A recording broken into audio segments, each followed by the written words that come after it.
Happy full moon and lunar eclipse in Cancer. This full moon becomes exact on Friday, January 10th at 2:21 p.m. in New York, which is also 1921 Greenwich Mean Time, which is pretty much the same time as the eclipse itself reaches its maximum point. We've been in a portal between the most recent South Node eclipse in Capricorn a fortnight ago and this powerful North Node eclipse in Cancer. During this portal, many shadows have been coming to light for people. People have been reporting all sorts of weird, intense emotions coming up and having lots of interesting spiritual experiences as well. This month of January, we are setting the stage not only for the rest of 2020, but also for the rest of the entire decade. This is how potent the energies are right now. And if you haven't yet checked out my 2020 preview, I do recommend checking that out here if you're listening on my personal channel, the You Are a Divine Human channel. It's the most recent video before this one. As this is a North Node eclipse, we are receiving downloads into our energetic templates, especially from 3 days before until 3 days after the eclipse, that will set the course for the next 6 months of our lives. That's how powerful these eclipses are. If you haven't already set your intentions for 2020, hopefully you did, but if you didn't yet, you'll have another really powerful opportunity to set those intentions starting on January 12th, because we do want to wait a little bit of time, at least 48 hours before any eclipse passes, in order to make sure we're able to really see things clearly. While the energies of the most recent Capricorn eclipse that I mentioned were infusing us with the codes that will help us release habits and obligations that are holding us back from becoming exactly who we need to be to turn into the powerful service workers we are meant to become, this Cancer eclipse is downloading to us the codes that will restructure our living environment. We can look at what is happening right now in Australia as a metaphor for Cancer's themes of transfiguration of our environment.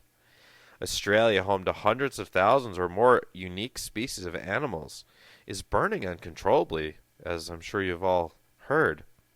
It is certainly a tragedy, and my heart goes out to everyone listening to this today that is in Australia, and I do hope you're safe, and we are all praying for rain, more and more rain to come and squash out these fires. The burnt, devastated areas that we're seeing now will soon, before we know it, grow new life, and new biomes will prevail. In your individual life, what in your environment needs to be metaphorically burnt to the ground in order for something new to grow? Are you overwhelmed by clutter, disorganization, confusion, and excess of possessions? Are you frustrated with the people you're living with? Do you feel stifled by their presence? Or not? Or do you feel uplifted? Do you live in a city that has become an electromagnetic soup? And are you feeling constantly fatigued or overwhelmed with the energies? Just like an indoor plant needs the proper lighting, temperature, and water to thrive, each human has a perfect environment that will help them to thrive. So although you may be getting along in your current circumstances and in your current environment, if it's not the ideal place, not the ideal environment for your soul, then you will find recurring obstacles in the form of health issues, depression, and just general problems that will arise. You'll find yourself stuck in a loop of frustration if you're not in the right environment. Here's some great journaling questions to figure out what type of environment is best going to serve the expansion and evolution of your soul. Do I desire to ultimately live in one place or to live a more nomadic lifestyle? Do I want to travel a lot, or do I desire to just stay in one place? Do I desire to live in a city in nature, or where the city and nature meet? What does my dream home look like? What does my dream home feel like? What does my dream home smell like? Who do I dream of living with? And the answer could be no one. Or it could be your dog or your cat or both. What type of people would you want in your dream home, if any? And what types of opportunities would you like in your dream environment? Some of you thrive living in a big city like New York or Los Angeles or London. And some of us out there wilt. It's just because we're different plants. We're all different plants. One plant will thrive in a desert, another will die in a desert. So if you thrive in a city, then there's nothing wrong with that. There's nothing unspiritual about living in Manhattan if you thrive there and your soul feels at home. But someone else could be living in Manhattan and feel so overwhelmed by all the energies, by all the people. I still can't really handle being in New York City. I don't live in New York City, luckily. I live upstate. But being in Manhattan is so overwhelming. I can handle it for a few days, and that's about it. I wouldn't want to live there, ever. I prefer a much smaller community, out in nature, no traffic. That's what I like. But everyone's different, and there's no right or wrong here, and there's no judgment coming from anywhere. It's just what serves you best, and what serves you best will be what allows you to serve the world best. So in order for you to really step into that role as the fifth dimensional service worker, you have to be in the right environment. And sometimes it takes being in the wrong environment for a while before you actually even know what the right environment is. So even if you don't feel like you're in the right environment now, it doesn't mean that there's not a value to what you're experiencing. It's just a progression. There's a progression for everyone.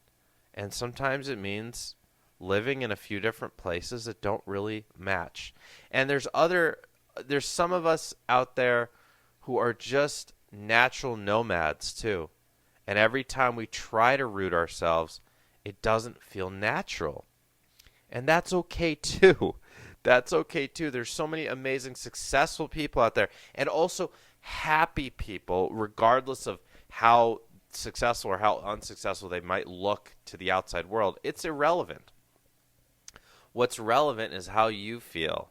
And if you are one of those people, I have friends like this who are more nomadic, perhaps more of the type 1 light workers, then do you. Do what makes you feel good, because that will put you into the vibrational position to, as I said, to best be of service to everyone. And so eventually we can create a world where everyone on the planet can live in an environment that suits them. Because not everyone is going to want to live in a city, and not everyone is going to want to live more out in nature. And when we build the new Earth with new Earth communities, there'll be large new Earth communities, and there'll be small new Earth communities. There'll be perhaps new Earth communities that are more off-grid, and perhaps more new Earth communities that are in more of a conglomeration of people. The new Earth doesn't mean the end of cities. Quite to the contrary. The way I see the new Earth coming about is a mixture, an amalgamation, if you will, of all the different star races and the Pleiadians, who live so wonderfully in touch with nature, the Syrians, who build these amazingly highly advanced technological cities with the hovercrafts and the flying vehicles and the amazing crystalline architecture, and the Arcturians designing the communities with such perfect sacred geometry. And all the other star races out there who are part of this planet that I haven't even mentioned. That's what I see the New Earth being, and the New Earth communities that will come about in the 2030s and 2040s and beyond. It will be a mixture of all the star races that are interacting with us, and also all of the star seeds that are here from those star races. It's fascinating times we live in, and it just feels like every year that clicks off on the calendar, we everything gets so much more real. Everything gets so much more real, and everything is accelerating so quickly. I mean, geez, we just saw Ricky Gervais tear into the Hollywood elite completely unexpectedly to most people at the Golden Globes, and something like that never ever would have happened 5 years ago, let alone 10 or 20 years ago. Times are changing quickly, and more people are on board with the new Earth, whether they look enlightened or awakened to us light workers or not. More and more people are on board with building a better planet than ever before. And it's so freaking exciting. But we're the leaders. We are the leaders of this new Earth that is unfolding. And as the leaders, that's what this Cancer eclipse is really doing for us. It's showing us, or literally pushing us into position. This Cancer eclipse will drop you exactly where you need to be. It may not happen tomorrow. It may take 6 months or longer. It may take several years. But the template for that, the template for putting you into that position where you need to be to bring forth the new Earth, to bring forth your service work, to bring forth, if you haven't yet had children and you want to birth the new crystal children of the planet, this template is being downloaded right now during this eclipse. So be mindful of the types of ideas that come to you. And we have a Saturn-Pluto conjunction at 22 degrees of Capricorn. And what a cool number that is, 22, a sacred number 22 for this conjunction. 222 meaning kind of that twin flame sort of energy, that energy of union, of working together. So I see this Saturn-Pluto conjunction as not something that is necessarily going to be bad and we're going to see World War III start, which will not happen, by the way. Don't even worry about that. But I see it as a grand opportunity, and there's a lot of great ideas that can be downloaded during this time. If we look back in history, actually you can match up some Saturn-Pluto conjunctions in other signs with great inventions like the telephone. And I believe the theory of relativity came about during a Saturn-Pluto conjunction. So that's the kind of the energy that I see for this Saturn-Pluto conjunction. Be mindful of what comes to you over the next few days. Write it down. Be mindful of your dreams, because this is the type of stuff that can really carry you forth. And going back a little bit to the idea of our environment, you may not be ready to completely move on from your current environment to that dream environment. Let's say right now you're living in a two-bedroom apartment in the Bronx, right? And you hate it, right? Like I kind of mentioned, a lot of, if you're not a city slicker, or you're done being a city slicker, so to speak, and your dream is to live in a beautiful mansion along the ocean. And, there's a gap between what is now and what you want, and that's okay. It doesn't all need to happen right away. There can be a progression here. But what if there is a small step up available to you? So that's the question I would ask you. So this doesn't even mean necessarily leaving your current home, but let's say you do live in a city, and let's say that you're feeling overwhelmed and stifled by the frequencies and the environment, and maybe even the lack of sunlight if you're living up in the Northeast, right? So just going to Home Depot, you buy a whole bunch of indoor plants. When I bought plants for my office, it really changed the whole environment. Maybe you get the best air filter out there, Maybe you get a happy light. You clean up the place, or you pay someone to clean up the place. Maybe you get a pet. Maybe you commit to a dog, and please commit if you're going to get a dog, because they expect you to be with them for life. They get attached for life. But little things like that can really change things up. Maybe you move around the furniture. This is an old trick for if you're feeling stagnant in your life. Literally just move furniture around, because this is the principle of Feng Shui. Your home is a metaphor for your entire life. So when your home is cluttered and confusing, your life is confusing. When your home is organized, your life is more organized. When you feel when you don't like the people you live with, you don't like yourself in general, or there's a lot of things about yourself you're not liking. When you're feeling stuck in a place, you're feeling stuck in life. And one of the great things that you can do is just get a book on Feng Shui, or just simply move furniture around, change up your furniture in your home, which it changes up the entire template of your existence. And you can all of a sudden feel kind of renewed. It's like, hey, all of a sudden I feel a little bit new. It might not last, that feeling, for forever, but it helps. And if you change up your furniture, all of a sudden you might say, hey, let me go join this new class. Or, hey, let me take a chance, quit my job, and start that business that I've been dreaming of. Maybe that happens right after you move the couch from one side of the room to the other. Sometimes changing your environment means someone in your home leaving. And that's happening a lot now. As I've mentioned in previous videos, over the past 6 months, I'm amazed at the number of clients of mine who have been going through separations, divorces, breakups, or they know it's coming. They just know it's coming. It's happening to everyone. And, we have this stellium in Capricorn right now. 5 planets in Capricorn. Huge Capricorn influence. And because of that, it really means that there's a big possibility that someone could leave. A family member, a roommate, or a partner could leave the home and go somewhere else. That's quite possible during this time.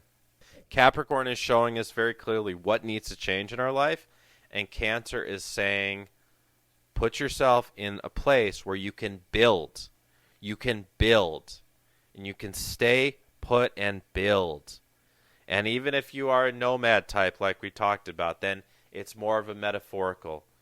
What is that place inside me that no matter if I'm in Australia or the UK or Peru or wherever I'm traveling to, what is that rock inside me that helps me to continue to build a life regardless of where I am?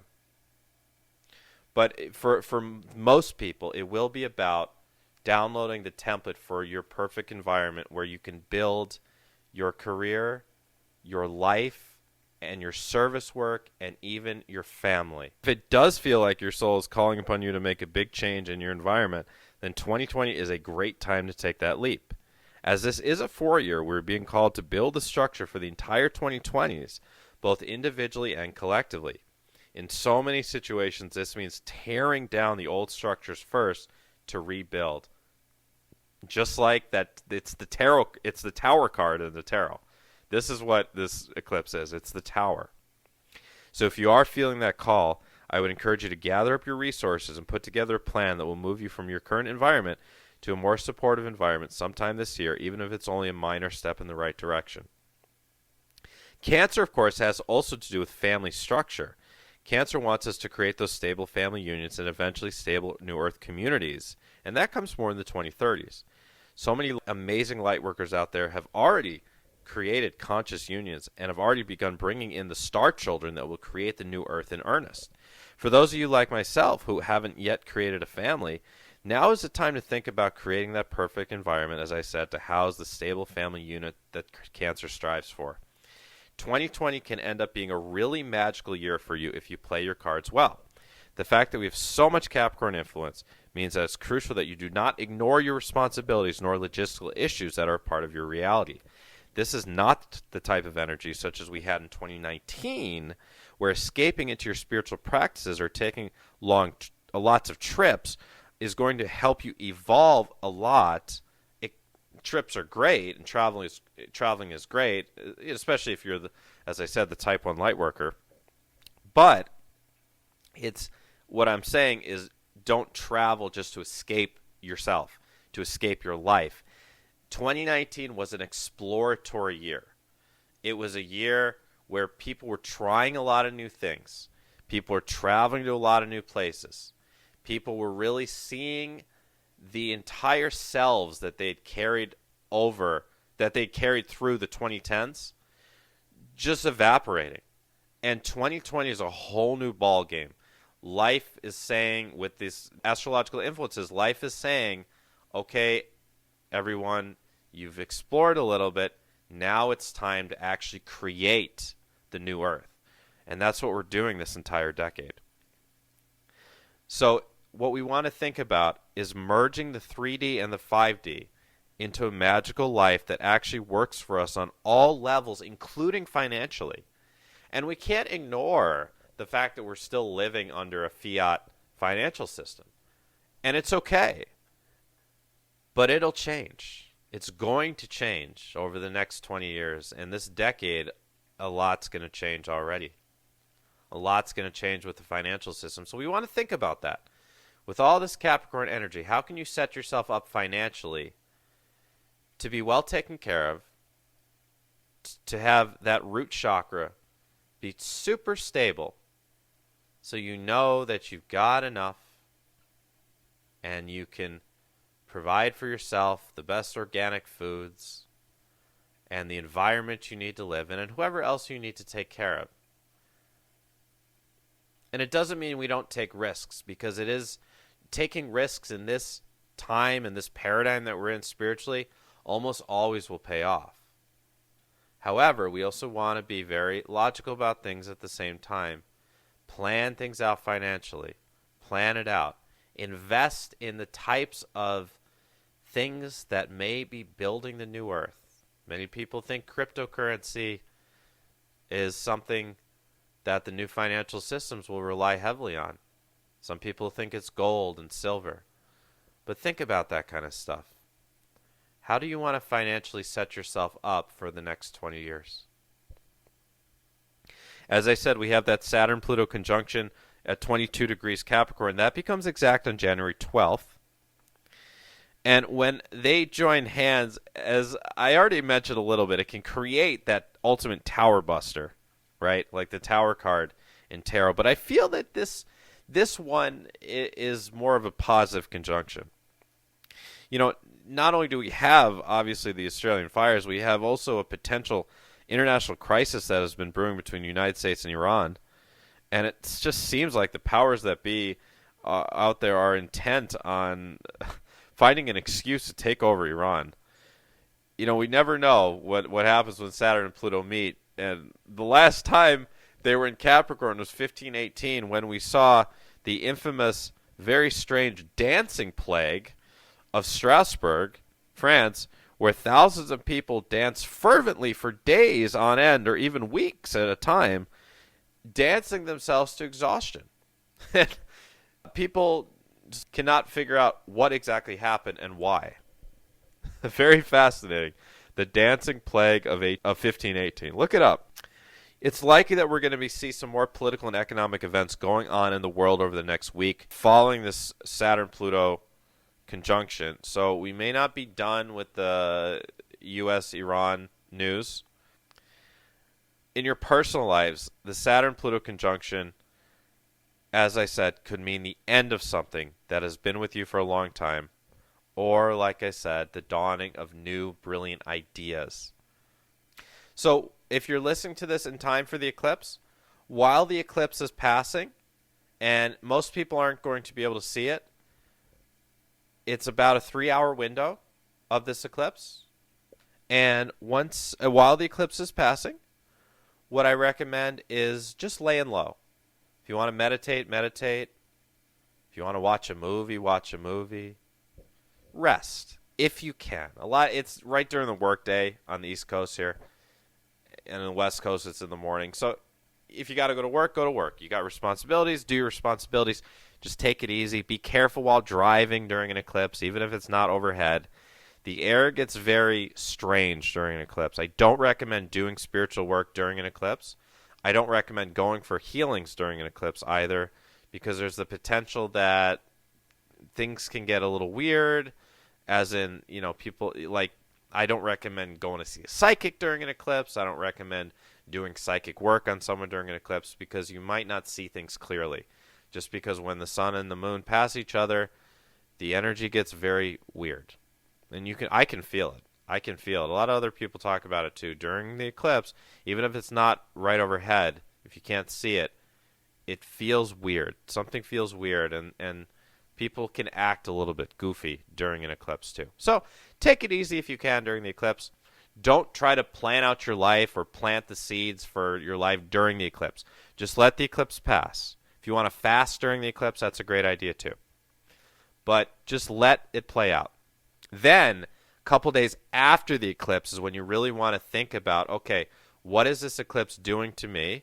What is it trying to teach me? And what ideas are coming to me that are going to set me up for the next 6 months and really, for this eclipse, for the next 5 years and beyond. This is like the base structure. This is the first floor eclipse building on all the other eclipses in the 2020s, the entire decade, will be building upon the structure of the energy that's built during this particular eclipse. So this is a big one. So I wish everyone all the best. Enjoy the eclipse. Be easy on yourself. Hey, even better, get some nature during the eclipse if you can. If you can walk in the woods, if you got time, that would be perfect. That would be absolutely perfect. Just walk in the woods, enjoy yourself, and let the eclipse pass. And if you're not familiar with who I am, my name is, of course, Matthew John. I am a spiritual teacher, spiritual healer, intuitive healer, international speaker, Starseed guide, and quantum energy healer, working directly with the Ascended Masters. I've been on an over decade-long awakening journey. You can check out my website. It's super easy to find. It's youradivinehuman.org, all spelled out. You are a divine human. And you can check out my library of videos and articles, and also my offerings for private sessions with people all around the world. I've worked with people in over 50 countries and growing. So if you are anywhere in the world and you want to work with me, I do sessions over phone and Skype. And what I'm doing right now is looking to enroll some new people into my spiritual mentoring program. And this is the most popular way that people work with me. It's a 4, 5, 6, or longer session package. And I'm just going to briefly go over with you what you get in the package. In the 4-session package, you get a 90-minute soul plan reading and spiritual mentoring session. And what I'm doing in that session is connecting in with your spirit guides and also my guides to channel through information about your life plan. So I'm looking at your life plan, and I'm looking at your relationships, the karmic relationships in your life with family members and other loved ones. And I'm going to tell you what happened in a past life in these relationships and what karma is being balanced and how it might get alchemized in this lifetime. And we're going to talk about your past and what the soul intended for certain experiences in your past. And we're going to talk about your future, what I see manifesting for you in your future, what I see on your highest possible timeline, and what are your soul lessons presently and also in the future. And what are the types of specific gifts that your soul desires for you to bring through. And all that and much more. You can ask any questions you'd like during the reading. Second session, we do a quantum energy healing, soul retrieval, inner child healing, and cord cutting session, all in that one 90-minute or longer session. We do all that. We are bringing in the soul retrieval, for example, we're calling back fragments of your soul that have been blasted apart in certain traumas in your life, cutting cords from bad relationships and toxic relationships, restoring your energy that may have been taken from relationships. And then what we do is we work on all of your chakras and your aura, cleaning up anything from your aura that you don't need in there. And there's all sorts of weird stuff that can get in your auric field, and we are able to clean it all out. Third session, we do an intuitive nutrition reading and a chakra scan. This is for your physical health. So if there's anything that's bothering you as far as chronic physical symptoms, fatigue, muscle weakness, pain, headaches, any weird stuff like that, anxiety, we can talk about what is going on in your body, do a scan of your organs, and get some information from my guides and your guides as pertaining to your physical health. It's a medical intuitive reading. And then I'll put together a protocol for you with recommendations that you can take to your doctor as far as supplements that might help you, and as far as the best diet for you, which diet might best serve you, best serve your healing. And also we'll talk about the metaphysical causes of anything you might be going through, and how your emotions and your beliefs and your mental patterns play a role in whatever is manifesting for you physically. You get a chakra scan. I'm going to tell you how each of your chakras are functioning, which chakras need the most work, and how you can repair those chakras and get them to go to their fullest potential. The fourth session we do is Starseed Discovery Session. This is one of the most fun sessions that we do. You get to take first of all, I'm going to read for you where you're from in the stars, if you are from the stars. Even if you're not from the stars, this is very helpful, because I'm going to tell you exactly where your soul is from. And you're going to get to journey there. So you're going to get to take an astral journey to your home planet or to your place of origin, wherever that may be in the cosmos. And you meet your galactic guides, and you get a pretty clear picture on what your star-seeded or your galactic mission, or wherever you're from, what your mission is here, why your consciousness decided to incarnate here on Earth. And you get 2 bonus webinars, Putting the Past in the Past and Mastering Your Intuition. You get all that in Package A. That's 4 sessions. Package B, you get all that plus a past life regression. You get to travel to usually 2 or 3 lifetimes, and also the space between lives, to discover why certain patterns have repeated for you in this lifetime, and why certain relationships are there for you, what you're going to see firsthand, what happened in a past life that is causing that, what the karma is that is still being carried over, and what you can do about it. And in Package C, you get all that plus a future life progression. You get to travel forward in time in this lifetime to specific points in your future, for example 1, 5, 10, 20 years ahead, to see your future on your highest timeline, and to bring back that wisdom so you can better plan out what you need to do in the near future to create that. And you get also an additional 5 bonus webinars: A Deeper Level of Forgiveness, Awakening the Divine Masculine, Navigating the Dark Night of the Soul, Dissolving the Ego, and also Spiritual Hygiene, Cord Cutting, and Grounding 101. You get all of that in Package C, and there's also Package D, where you get some bonus optimization coaching sessions as well. So you can check out all the options on my website, youaredivinehuman.org. Click on private, or scroll your mouse over private sessions, and then it's the first tab under that. It says Spiritual Mentoring, Awakening Coaching. Click on that, and you can see all the options. If you have any questions about the options for the Spiritual Mentoring Package, you can contact me. The easiest way is when you go to my website, in the bottom right corner of the screen, there's a little tab that pops up. It says Matthew John, have questions, ask Matthew. So you can click on that tab and type in your question and your email, and I'll get back to you as soon as I can. And also, if the package doesn't work for you, please know that all these sessions are available as a one-off individual session. So if you can't do the package, it's too much, you don't want to do all that at once, or you just want to try out one session with me, then just book an individual session, and that'll be perfect. So if you have any questions about the package, the sessions, you have questions about the eclipse, about the full moon, or about the energies of 2020, or anything else, please click that tab in the bottom right corner of my website, type in your question, and I'll get right back with you. If you have any personal questions as well, I'm absolutely okay taking brief personal questions for free. Just type in your question, and if it's something that's complicated or that would require reading, I will just respond to your email and say, I would need to book a reading for this. But it doesn't hurt to ask. So thank you, everyone, for listening to this transmission. And I wish you all an amazing eclipse and the next 2 weeks. Be nice to yourself as always. Ground when you can. Get some nature when you can, and drink a lot of water. And I will talk to you on the next new moon. With my love, this has been Matthew John.